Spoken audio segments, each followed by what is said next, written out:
BFM Business partenaire. Sommet BFM Patrimoine, 4e édition sur BFM Business. Le sommet BFM Patrimoine, vous l'avez vécu sur notre antenne cette semaine. On va y revenir avec Delphine Asraf, directrice générale déléguée du groupe Harvest Fidroit Cantalis. Bonjour. Bonjour Stéphane Pedrazzi. Merci d'être avec nous. Peut-être un petit mot de présentation pour nous rappeler qui est Harvest. Alors Harvest est une fintech qui est spécialisée dans le wealth management et dont l'expertise à la fois humaine et technologique repose sur un peu plus de 410 collaborateurs qui sont situés à Milan, à Clermont-Ferrand, à Sophia Antipolis et à Paris. Ouais. Vous étiez au 4e sommet BFM Patrimoine. Quelle leçon en avez-vous tiré? Qu'est-ce que vous en retenez?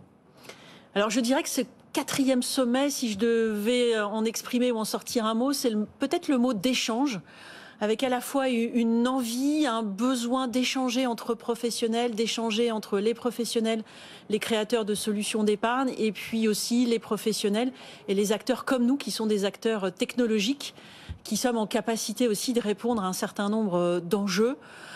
J'ai senti un besoin d'être accompagné, notamment dans le contexte géopolitique qu'on connaît, l'inflation qui grimpe, la nécessité de remonter et de repenser la stratégie d'investissement en prenant le risque sous un angle différent. Et donc beaucoup de personnes qui venaient nous poser des questions sur des formations en termes de diversification ou d'ESG, et puis à l'inflation classique. Je dirais qu'il y a aussi l'inflation administrative et réglementaire pour laquelle un certain nombre de conseillers avaient beaucoup de questions lors de ce 4e sommet BFM Patrimoine. Alors, quelle solution, justement, vous avez pour répondre aux besoins des CGP et des professionnels du patrimoine au sens large?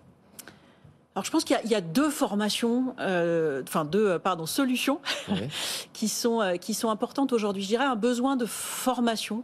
On l'a vu comme beaucoup d'autres métiers aujourd'hui. Une formation qui doit être continue, qui doit prendre plusieurs formes. Ça va vite, peut-être trop vite, mais en tout cas, il y a un vrai besoin de décryptage et d'avoir de la pédagogie sur ce qui se passe aujourd'hui. On a formé un peu plus de 1000 conseillers l'année dernière.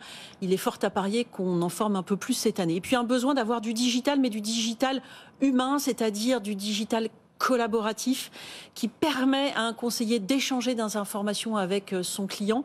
On a un portail collaboratif qui permet de faire ça aujourd'hui et à la fois de récupérer de la data qualifiée, mais aussi de partager un espace pour partager les stratégies d'investissement et disposer aussi d'outils qui sont très graphiques, très simples à comprendre.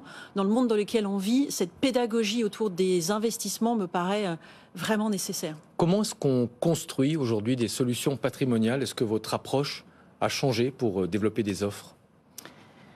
Alors, votre précédent invité parlait de la culture du produit qui doit être en France peut-être un peu repensée.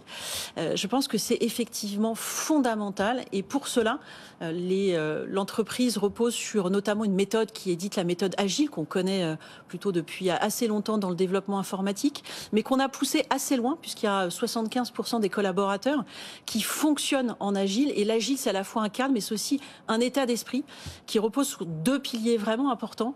La proximité avec le client, je crois que c'est plus que jamais nécessaire. Surtout dans le contexte actuel. Surtout dans le contexte actuel. Et vous voyez, pour vous donner un exemple, on a lancé une nouvelle offre de ce portail collaboratif au mois d'avril. On l'a lancé auprès d'une 50aine de conseillers en gestion de patrimoine seulement pour capter leur point de vue et apporter des améliorations dès le mois de mai, mais qui ont été cette fois-ci disponibles pour l'ensemble de nos clients. Et on continue en permanence. Je crois que c'est aussi une des choses qui est rendue possible par ce qu'on appelle le mode SaaS, où finalement les évolutions sur les produits peuvent arriver quasiment tous les jours, toutes les semaines.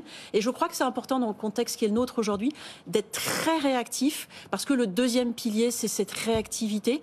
Et on travaille aussi beaucoup avec les collaborateurs pour qu'il y ait cette responsabilisation. On sort d'une période Covid difficile et la notion du sens, de l'impact qu'on peut avoir avec les clients, mais au sein de l'entreprise, c'est important et la méthode agile aussi permet d'y répondre de cette façon-là.